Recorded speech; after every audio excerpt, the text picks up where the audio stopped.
Welcome to Threat Actions This Week, the show where we look at the latest threats, tech, and actions your organization can take. Today's top security talent share their insights with you.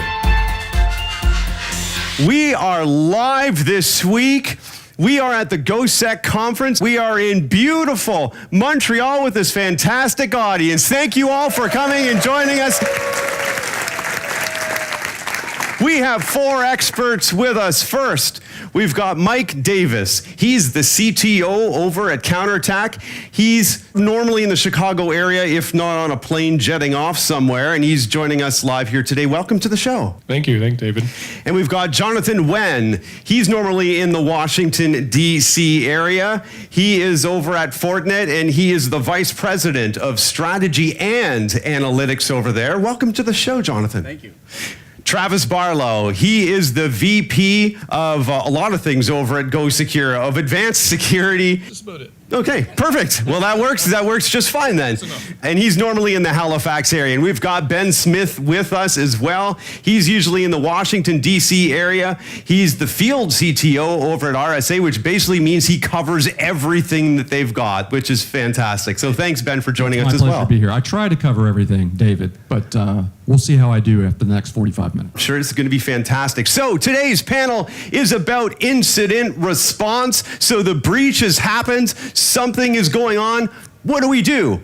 Okay, actually, we're going to start a little bit before that. We've got a lot of changes, right? We've got cloud that we're all going into, so we've got shared responsibility of the cloud, so maybe it's the provider, maybe it's me. We've now got container environments where we've got limited visibility into that environment, so sometimes trying to respond to something might be a bit challenging. We've got developers who are now getting into the mix as well, right? And so maybe they're responsible for some of this. And of course, we're heading out into the IoT environments, into smartphones and what have you. So my question that I'm going to go open up with for you, Jonathan, when you think about all this change and you think about what an IR plan, an incident response plan would have looked like a couple years ago, maybe a few years ago, and now, what are some of the changes maybe that organizations might want to think about when they're thinking about the IR plan? I think the first part, even before we get to IR, is detection. Sure. You know, currently about 75% of all data breaches are identified by victims and law enforcement. So it's not the internal security team, it's not the service provider that's telling you you've been breached. So the first part is let's work on detecting it first, and then let's also talk about the IR plan in the cloud. So a couple of things are different, a couple of things are the same.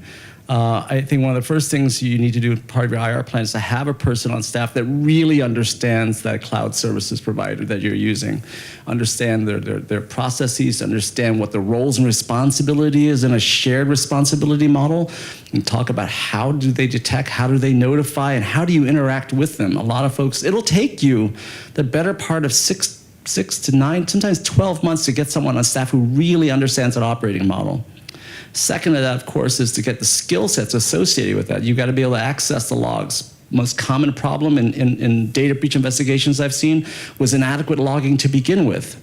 But once you get access to the logs, that's where it all dovetails into traditional methodologies, right? So the new skill sets you need are really about understanding your CSP, understanding how you're going to collect the logs, who's going to do the alerting, the preparation. In the preparation and then the identification phases, it's really key to understand that service provider. In the eradication and containment phase, it's therefore to set up those VPCs beforehand so that you can isolate the event, you can set up a new instance and continue with operations. The key point is this: we're having problems with visibility today in legacy physical environments, right? How are you going to have visibility in a virtualized environment? How do you collect that data? And then really figure out how you're going to get the alerts, who's going to be doing the alerting, and what will be the triggers that you're looking for, that anomalous behavior. And look for platforms and tools that will span both your physical legacy environment and increasingly into not just one, but at least 5 large CSPs. Perfect. Mike, you're nodding. You've got something to add here to this as well. Yeah, no, I agree 100%. I think one thing that Jonathan missed here is you can simulate a lot of this stuff, right? So we did an incident response about 2.5 years ago. A key vendor that was actually hosting majority of their web-based e-commerce application. We simulated an incident response doing a tabletop. We called the number that they give us in the contract, and nobody answered. Okay. Right? Because actually it was all a lie. There was no security team. There was no security person. There was nothing. right? So you need to understand your provider just as well as they understand you, and you got to test them sometimes, make sure, right? So I think Jonathan's right on. Before you even get to the incident response, are you even prepared to communicate with those that you need to? Ben, you have talks that are just fantastic on this as well, looking at the changing attack surface and what that means for an IR plan, but also just how the attacker themselves has been changing their approach to what's occurring, and the fact that, well, maybe it's a subterfuge, and maybe they're attacking me over in this part of my organization so that I think they're over there, but actually they're over here causing some damage. So how do I plan for that? What are some of the things I might want to start to think about in my environment to prepare for that changing attack? I would love to have the magic easy button for all of us. But I'm going to hope that based on everything we've heard today, folks understand it is about awareness. I love what we've just heard about deception technologies. The bad guys are crafty. And guess what? The good guys can be crafty as well. I talked a little bit about the importance of exercising your plan. I think you've heard from everybody else up here as well. That is crazy important. A lot of organizations have the plan. To speak a little more directly, David, to your question, how do we better prepare for that inevitable attack or that inevitable approach by an adversary? I spend a lot of time reading the news, probably the same news that you and I are reading on a regular basis. And a lot of the stories I told this morning, some of the stories you've heard, I'm sure, from some of the other speakers, are kind of ripped from the headlines. They serve as a very useful conversation point for my customers internal to their own organizations. No vendor, no consultant wants to be accused of spreading fear, uncertainty, and doubt unnecessarily, right? But there's a lot of value in taking things from the headlines that maybe your vice president, maybe your executive has read about or heard about, and pointing to that and say, here's what could happen to us in that scenario. That conversation never, by the way, results in more budget magically appearing. But part of our job, I would argue, as information security professionals, is to educate our management chain, educate our executives, educate our board around the realities that we are all living, that our colleagues in other verticals at other companies are living today. We've got to spend and understand that part of our job is to educate our own coworkers and especially our executives about the threats that are out there. Perfect. And I know, Travis, you're chomping at the bit as well, given that you're trying to help organizations focus their attention across all the different attack surfaces. So how do you start to guide customers in this regard? Just speaking from current experience in the last year or two, with an increase of breaches that we've witnessed, I bring it back, and me and Ben, we spoke about this when we first came up on stage before this started. Fundamental principles of network hygiene. We're seeing across the board that seems to be forgotten a lot of times, and that leads to the breach. And then a lot of times, more often than not, building on that asset, knowing where your assets are. And we're seeing a continuation of people aren't sure where their assets are, where their real risks are, as well as where they're going to be hit the hardest. So you might think there's an attacker here and over here, but at the end of the day, the motives are generally the same: financial gain and so forth.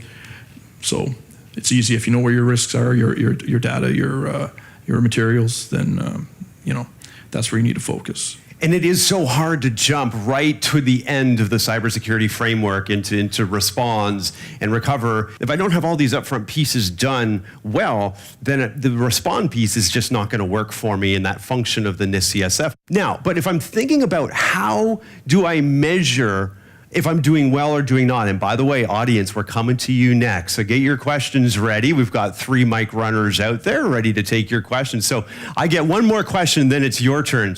So my question is this. When we start to think about how an organization's doing, we know at a very top level, if they're getting breached a lot, if there's a lot of data being exfiltrated from their organization or a lot of downtime, we know maybe things aren't going so well. What are some of the other metrics and maybe some of the key benchmarks I might want to think about? I think going on beyond traditional things like mean time to detection, mean time to mitigation, mean time to remediation, right? Number of false positives, those are standard types of KPIs in security. I look at the digital transformation business objectives. So a wonderful case example is Alaska Airlines. So Alaska Airlines guarantees that from the moment you land, it should be no more than 20 minutes before that luggage arrives at the carousel. And if it's not there, then you're going to get cash into your account. If your flight's delayed, then you're going to be sent a message directed to the nearest lounge, and you'll be updated. I will tell you this, the KPIs are the business outcomes. When you understand what those applications, those workloads really generate in terms of the SLA to that customer experience, go beyond just the IT measurements, and that's how you establish that rapport with the business side of the office. So you understand that this cloud instance supports the ability to ensure that that bag will appear 20 minutes, no more, no less. And every enterprise is measuring that customer experience. So Jeff Bezos got it right in 1995 when he had a chief customer experience officer. The essence of what we deliver going forward is not a service, it's a customer experience, both public sector, private sector, the connected consumer, and the connected citizen. Understanding what the KPIs, those business objectives, translating that into this notion of security by intent and into those cloud metrics is what we need to do. Right? And so Mike, am I looking at a dashboard here of these KPIs when you look at it from your, because Jonathan raises an excellent point. I mean, it's got to come back to the business, some core metrics of the company. So what am I looking at as an exec, or maybe even as a security pro, or what have you? Somewhat contrary to what Jonathan was saying, but in the end coming to the same point is, I think it was the boxer had a great quote, everybody's got a plan until they get punched in the mouth, right? And I think when you have dashboards, you have KPIs, they give you a false sense of security a lot of times. I don't know how out here, but a lot of our customers have a needle in a needle stack problem. They've got all kinds of alerts, all kinds of KPIs. But what I think Jonathan was really getting at is what's the KPIs that matter, right? What are the ones that make the impact? So you've got a dashboard, you've got 22 different things you're looking at. You think you're doing well, and then all of a sudden, bam, something comes up.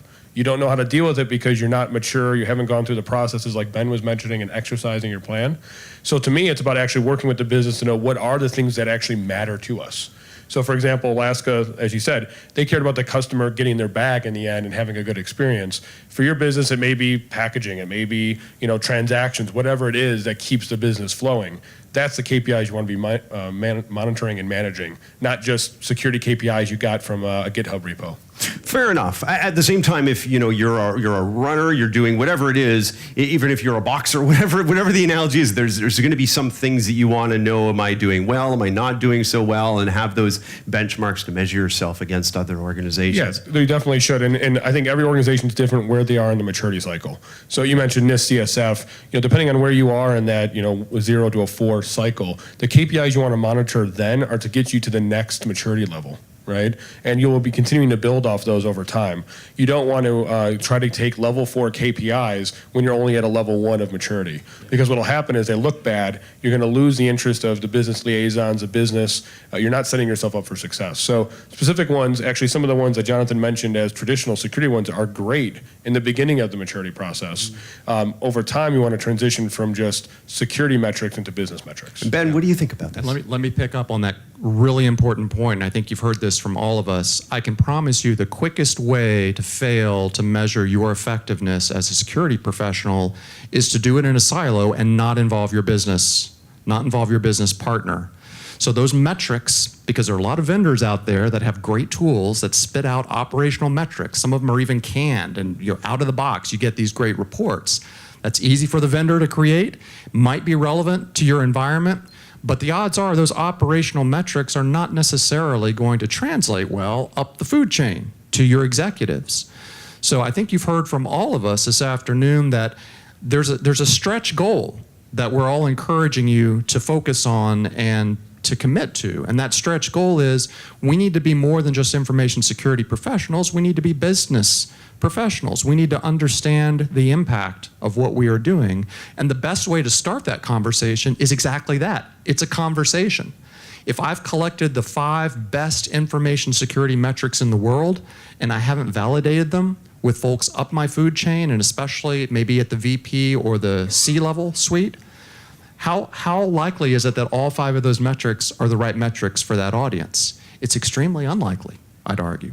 So it's a communications problem more than anything else, internal to most organizations. So please don't be that well-intentioned, highly technical, highly able individual who creates great security-focused metrics without testing those metrics with your business partners. It's critical.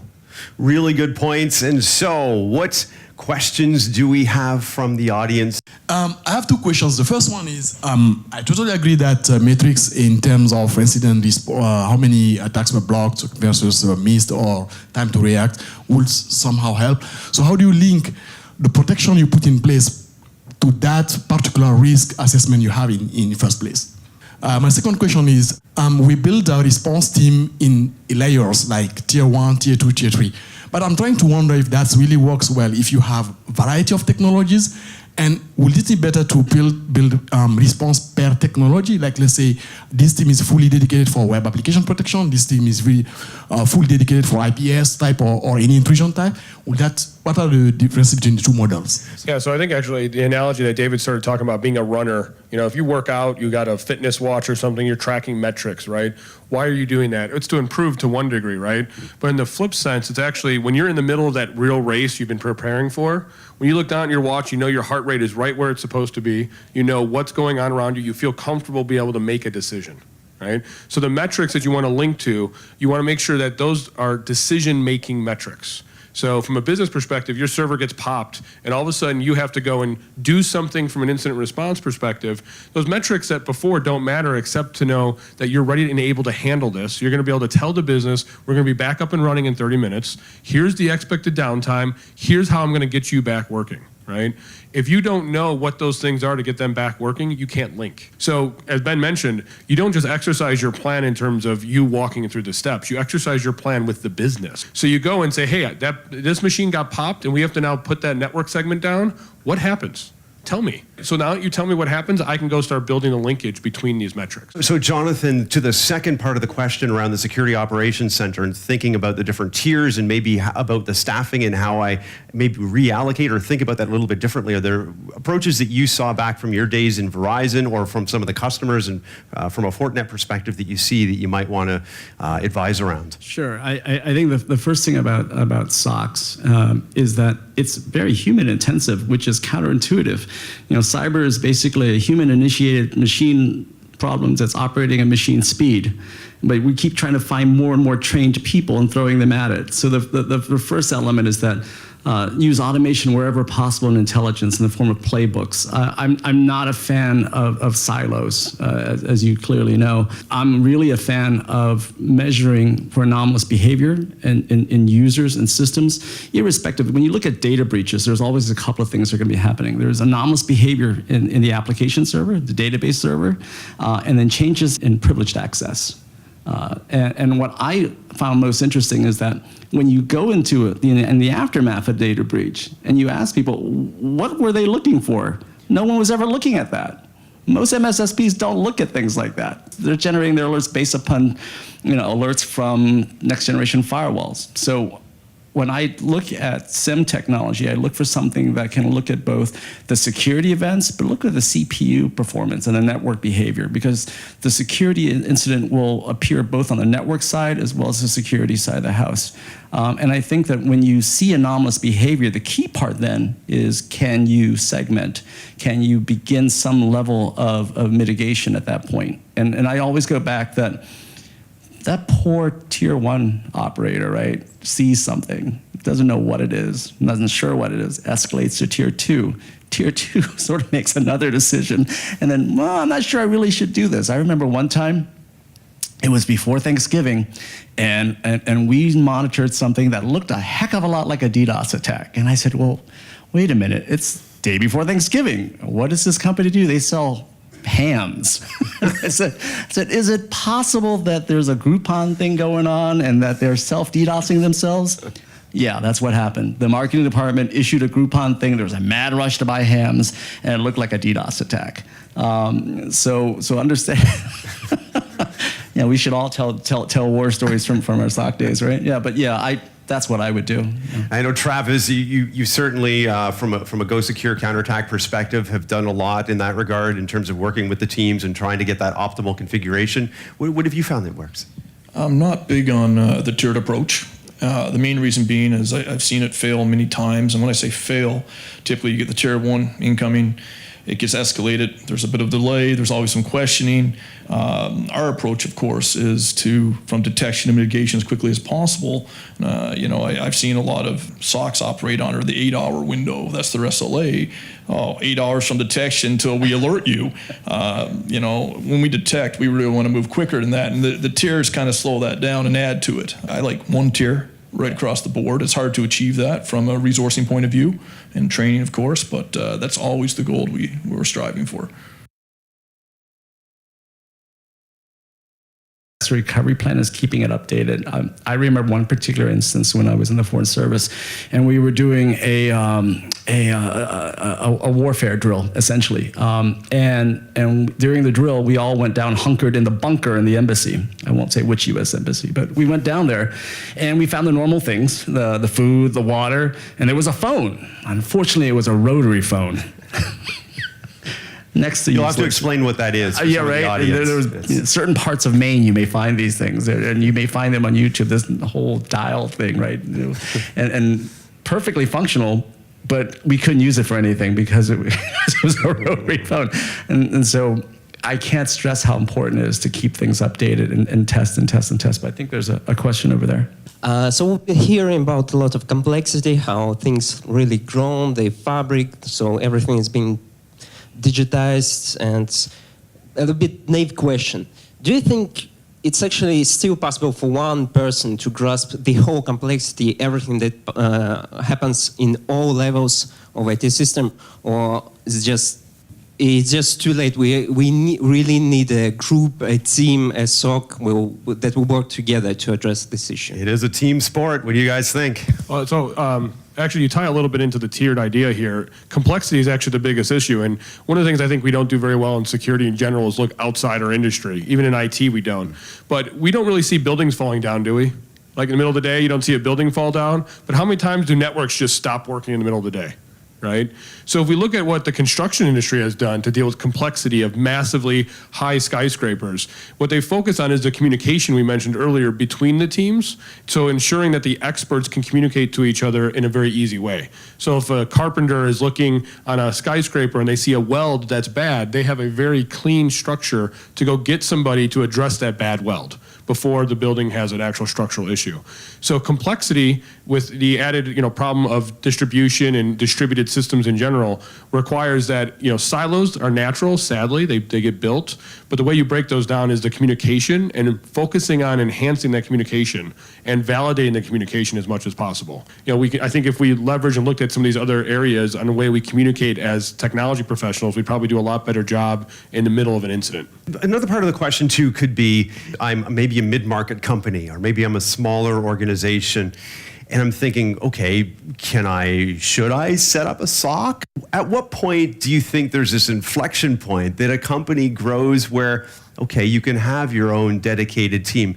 Let's talk about the internal, and then at what point I'm going to sort of push that external and start to use an MSP or other providers. Who wants to leap in there first? So the decision about building a SOC goes down to what is your core competency. What Meg Whitman told me was, what is the DNA of your organization? And I think back to complexity again. I think for the vast majority of mid-market companies, it doesn't make sense to build out your own SOC. I mean, security is so complex today that there's two disciplines going out there. There's security event monitoring and managed detection and response. And building a SOC internally is a huge undertaking. There's a cyber shortage of staffing. Where are you going to find people? How are you going to retain them? And is that really your core competency to staff something 24/7? Or are you going to go with a co-managed model? I would tell you also look at the risks that you face. Are you someone that may face automated opportunistic attacks? Or are you someone in the critical national infrastructure supply chain where you're going to be the target of an attack, and not just an attack, but a campaign of attacks? And I think go look at your core competency, and I think in the vast majority of mid-market companies, it makes better sense to go with someone who is a managed security services provider.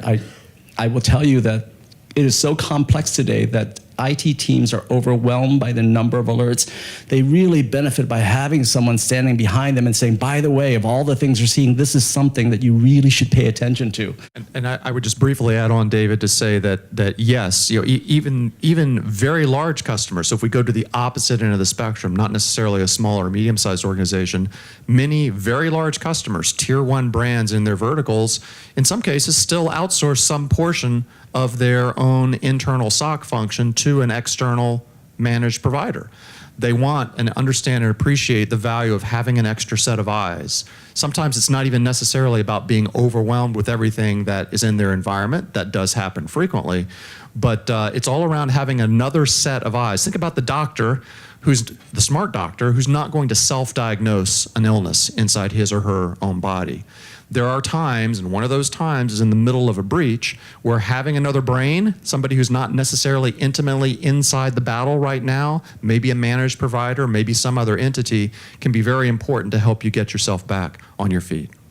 Good points. And so coming back to the response piece, and who ultimately do I want on that team? Because it's going to be some people internal, it's going to be some people that are going to be external to my company. And Ben, maybe we'll just continue with you just for a moment. I know you put a lot of time and thought into this. Who ultimately are you going to put on that team? It's a big audience, and we kind of talked a little earlier today about the reality that a good breach response or incident response plan does not simply reflect a technical remediation, right? So yes, you need the right people who can identify that something bad has happened in your environment, who can triage what's happening in your environment, and who can remediate or contain what's happening in your environment. And all three of those points tend to be technical solutions. But right? We talked a little bit about the challenge of communications. You're a member of an organization, an agency, a company, et cetera. There's a communications plan. That communications plan needs to be respectful and reactive to the reality that you've got folks inside of your organization who are going to be a little freaked out in the middle of the breach. There might be people outside of your organization. Think about your own customers or your own constituents. So there's a big public relations or a PR, almost a marketing component to a successful incident response plan. If you happen to be in a highly regulated industry or even a lightly regulated industry, there might be a legal member of that extended team. There might be a member of your risk management function. There might be a compliance function. In larger organizations, all three of those functions might be different groups.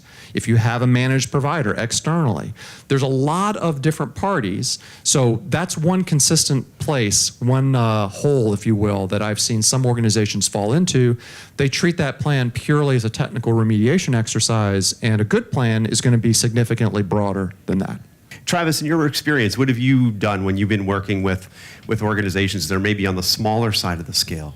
David, precisely what you just mentioned, build those relationships with external experts, have them ready, typically retainers for a lot of those services, legal, PR, and so forth, and bring them all together for the exercises, build out that plan, redo that once every 6 months, once a year at least, as a minimum, and work through it, bring everybody together, make sure it flows flawlessly. But that's what we've seen out there that's worked well with a lot of clients. Now, I know we could do an entire panel on cyber insurance, and so maybe just some quick thoughts on, should I just say, okay, forget it, I can't deal with this anyway, I'll get the cyber insurance organization to help me out here? And what's I would disagree with that. I mean, cyber insurance, the problem is if you lie on that form, you get nothing. Yeah. So, I mean, if you're lying to yourself already, you're going to lie on the form. So it goes back to the maturity discussion in my mind. I think Travis hits it on the head. You've got to keep those relationships if you're in the maturity process where you can't do it yourself, right? And you've got to recognize that and be okay with it, right? And continue to work forward on it. What you don't want to have on your team, though, is you don't want to have the attacker on your team. What I mean by that is you talked about communication, Ben. You don't want to be communicating all this sensitive information during the breach in the systems that are already attacked and owned by the attacker.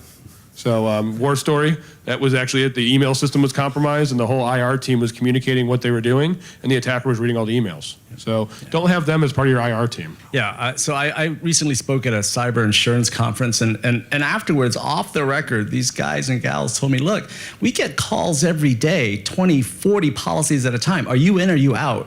You don't get it. The underwriters don't get a chance to really see what they're underwriting. They're either in and they're out. So the vast majority out there is Wild West. Second point of factor, really understand what you're buying and the terms and the exclusions are involved.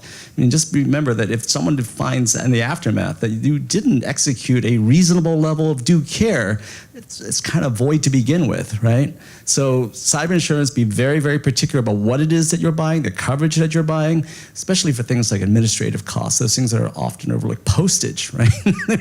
and that's where it becomes effective. But it's a reasonable hedge, but be mindful it's a two-way street. Thank you for that. Very sage advice. So I have Perfect. a question here. It might be a different one.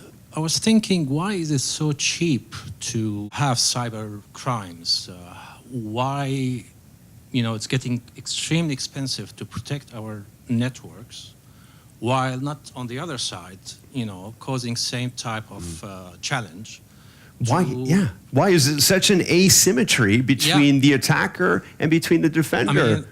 Yeah, Ben, do you want to? I think my version of a quick answer there, my version of a quick answer is it's all directly proportional to how connected we are.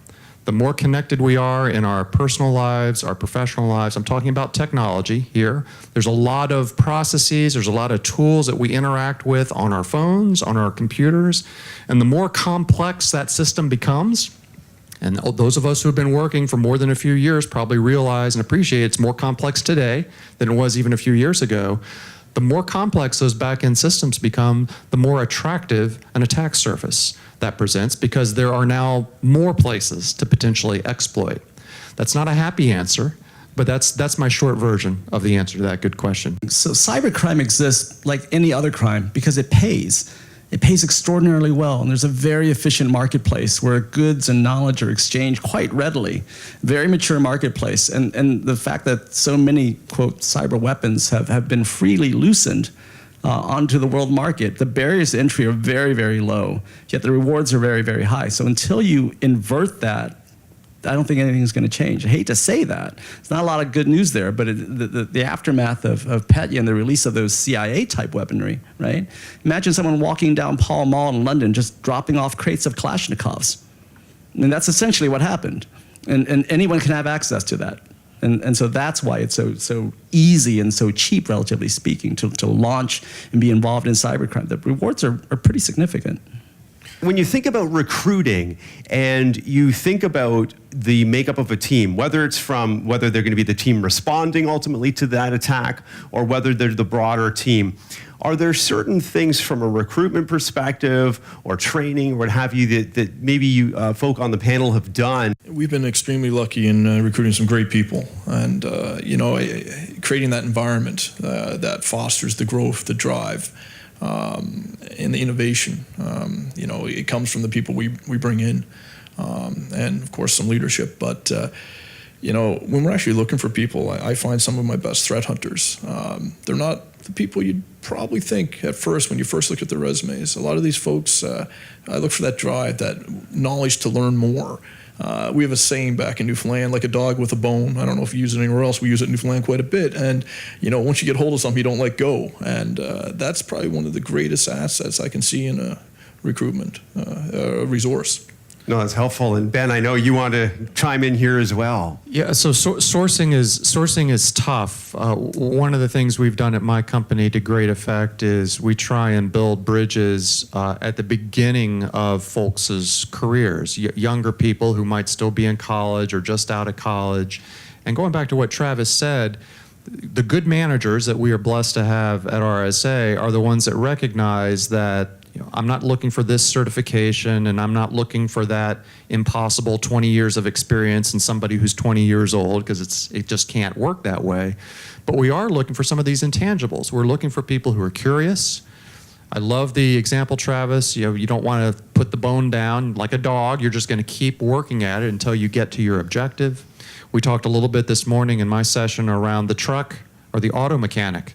That gentleman who was so tuned into schematics and just did not want to put that map down, whether it's a truck map, an electricity map, whether it's a network map, he wants to find how this problem is tied to this solution. And finding that secret ingredient is not necessarily a traditional place to look when we're sourcing incident responder talent. But it's those types of ingredients that we look for, regardless of somebody's age and regardless, quite frankly, of somebody's background. We've had a lot of success for folks who have been technically, classically trained in computer security. We've got some very high performers as well that simply had the right ingredients and they had the aptitude to pick up security as a secondary focus. Law enforcement. David Ostertag, one of my favorite forensic investigators, a retired Chicago homicide detective, and he's awesome. Often overlooked. They have all those traits we just talked about. The second thing is, when I was running an insider threat type program, I looked to the line managers because they really understand the business processes. They understand when fraud is occurring.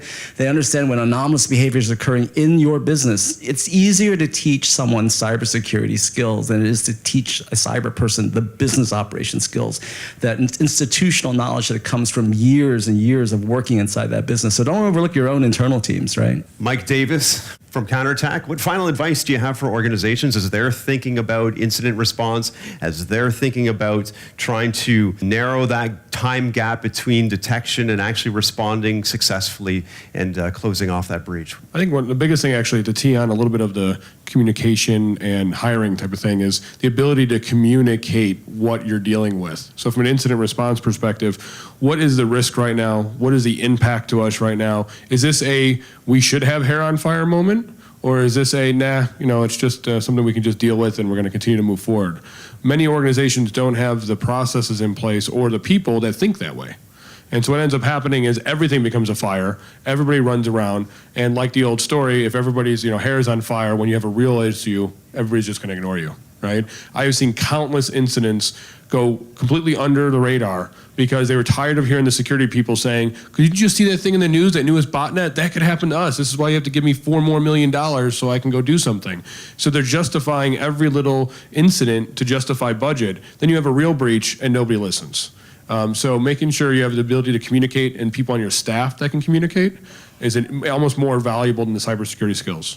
Jonathan Nguyen, Fortinet, final advice that you have for organizations on IR? Just to leave you with the one tip that's often overlooked. When you decide upon a forensic investigator to retain, make sure that he or she is a licensed private detective, because the breach, the incident response, is both an IT crime scene, but it's a legal crime scene. Make sure that chain of custody, the chain of evidence, and you're protected from a legal perspective as well as from an IT perspective. Thank you. And Travis Barlow, GoSecure, CounterTack, what final advice do you have for organizations on incident response?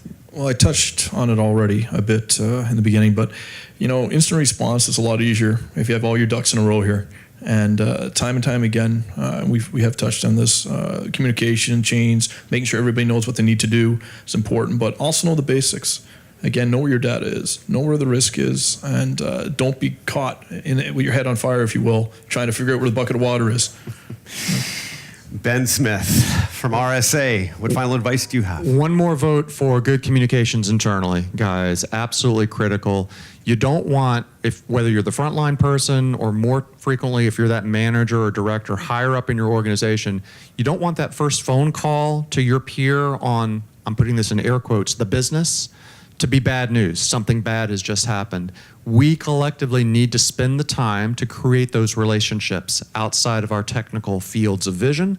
Do that starting yesterday so that when you need to make that call to let your business peer know that something bad is either happening or about to happen, it's not the first time you've had that conversation. You've got to build those relationships first. It always, 100% of the time, it always pays off to build those relationships ahead of time.